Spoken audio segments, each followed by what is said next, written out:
Thank you so much for that introduction, Mike. Thank you to everyone for coming along. Thanks for the invite. And thank you to Aman for a fascinating and very interesting talk there, and particularly the practical things we can do. And just a special thanks as well to Mike for rather heroically trying to link two quite disparate topics in his introduction.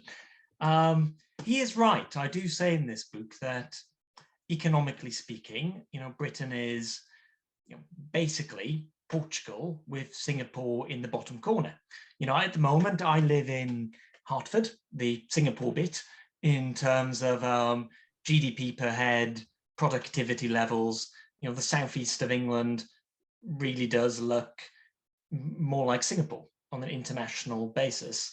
But I originally come from, like Mike, in fact, the northeast of England, which is economically, at least, much more similar to Portugal. The weather is, to be fair, quite different. It's the productivity levels and GDP per head of Portugal with slightly more miserable weather. 200 Years of Muddling Through is really a book about how the British economy got to be in that place, how you got all of these weird paradoxes of some of the highest productivity, highest GDP per head regions of Europe in a country where much of it was more akin to Southern Europe, how we had some sectors which were incredibly successful and others which frankly underperform. And it was really sort of a book I started thinking about writing at sort of roughly the time of the Brexit referendum in 2016, how we had this divided economy, how we had this, how in some ways we were very successful and in other ways a real laggard. And for me, the best way to explain that was by going back to roughly the Industrial Revolution 200 or so years ago to now. And why is that? That's because, if the book has one central argument, it's what an economist or an economic historian would say, path dependency matters, which is really quite a confusing and overtly complicated way of explaining the obvious and stating the obvious being that how you got to where you are matters as much as where you are. The route you take sort of shapes where you are, and it shapes your choices in the future. Every generation of politicians and business leaders make a series of decisions, and the decisions they make shape the choices available to the next generation. I opened the book with a not particularly funny old joke of, the tourist asking someone for directions and being told, if I was you, I wouldn't start from here. It's not a very funny joke, but it sort of sums up where we are. Too often in sort of economics, in politics, in public policy, there's this sort of too academic assumption that you're starting with a blank sheet of paper. You're never starting with a blank sheet of paper. And I think economic history helps understand why the British economy is like what it is. I talk about in here what was one of the most fascinating bits of economic research I've ever seen from any think tank, by the Centre for Cities. It was both fascinating and deeply depressing.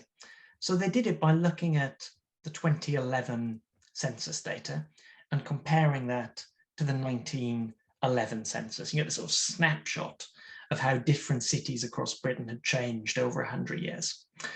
And what they found was, I think it's quite depressing, was the most successful cities in 2011 were those that had, to use a really horrible phrase, the most successful cities were those with the most knowledge workers.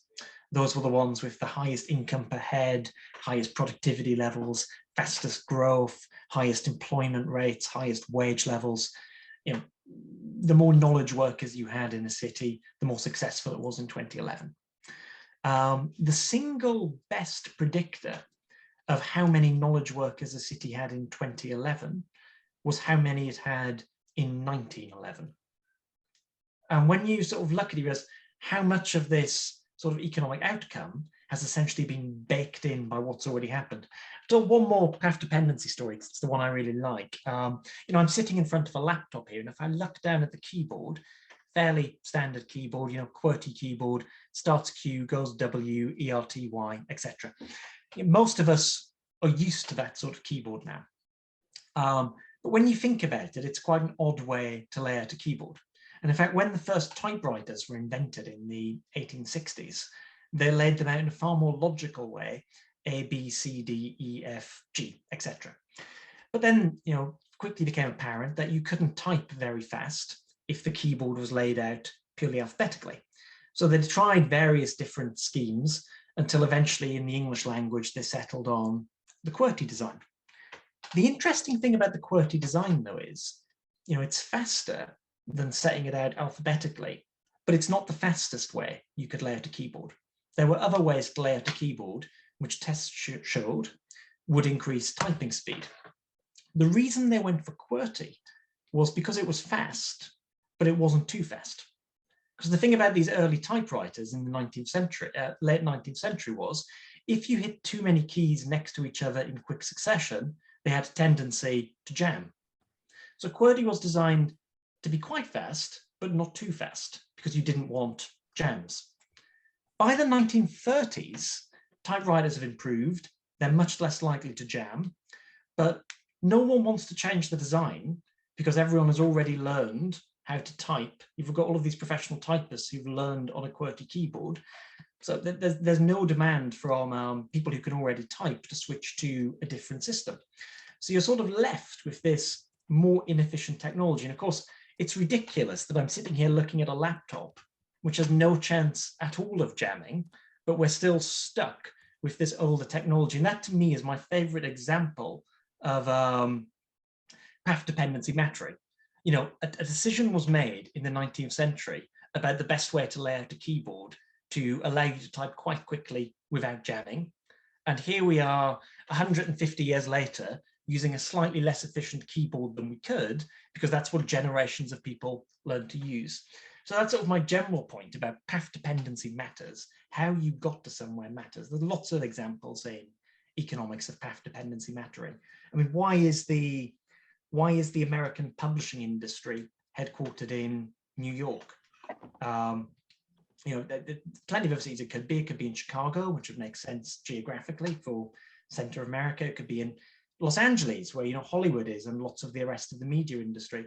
But as publishing developed in the US in the 19th century, the mass market books that Americans really wanted were the mass market books sold in Britain. Charles Dickens was a huge bestseller on both sides of the Atlantic. The boats would arrive first in New York, where you would be able to pirate a copy of Charles Dickens, print it off, very terrible respect for intellectual property rights, but pirated editions of British novels would arrive first in New York. It made sense to put your printing industry there. Once you've got the skilled printers there and all of the rest of the paraphernalia of the printing industry, you start to get network effects. If you're thinking about opening up a publishing house, you go to New York. That's where the skilled literary agents are, the editors, the publishers, the availability of materials, etc. But again, it's sort of an historical accident that it ends up being New York. So the idea that path dependency is the big theme which flows throughout the book. I'll not go into all of the rest now, but there are some other threads that come up again and again as I'm trying to explain why Britain's economy and its politics is like what it is. One is that, particularly over the longer run, you have to think in terms of political economy, by which I mean it makes very little sense to look at an economy, particularly over the course of decades rather than in just months, and not consider politics. Politicians are not completely in charge of the economy. The government is not in charge of the economy, but it can make big decisions. You need to consider the politics. And it makes very little sense to me to think about what's happening in politics and society without thinking about what's happening in the economy. So it's about this interaction between the politics and the economy over the long run. And, broadly, you see, the decline of the old landed interest. You see the rise of the commercial and industrial middle class. You see the working class becoming organized and winning itself more economic rights and a bigger say in the political structure. I think at the moment, the big political economy story in Britain is the rise of, we're used to different interest groups competing. We're used to, whether that be organized business or workers or export industries versus, other types of industry, or agriculture versus industry in the 19th century. We've got a really unusual thing that I don't think we've encountered before at the moment, which is an ever larger cohort of voters who are either retired or near retirement, and disproportionately homeowners, disproportionately with higher pension security and income security than people younger than themselves, or that older people would have had 30 or 40 years ago. And the other thing about these people is they are very likely to vote. The Conservative Party seems to have realized you can now win elections as long as enough of these people vote for you. But the interesting thing about these people, given the high income security, the high asset values and housing security, is for the first time, we've got a political economy interest group who are almost disconnected from what's happening in the economy day to day, insulated from downturns, not particularly incentivized to vote for policies which increase economic growth. To them, economic growth often means more disruption rather than, and I think it's a very unusual position for a major developed economy to find itself in, with this almost sort of post-economic interest group who can swing general elections. There's some very interesting numbers on voting by age. And I mean, there's always been a skew in voting by age, but sort of 2015 election, the 2016 Brexit referendum, the 2017 and 2019 general elections, sort of off the scale in terms of the skew of voting by age. There are other themes that pop up. One is that often what's happening in the British economy at any given time reflects what's happening in the rest of the global economy. And politicians tend to get too much praise when things are going well and too much criticism when things aren't. Often, the things buffeting Britain at any given time are not necessarily in Britain's control. And I'll sort of finish with one final point that comes up again and again, is that, politics does matter.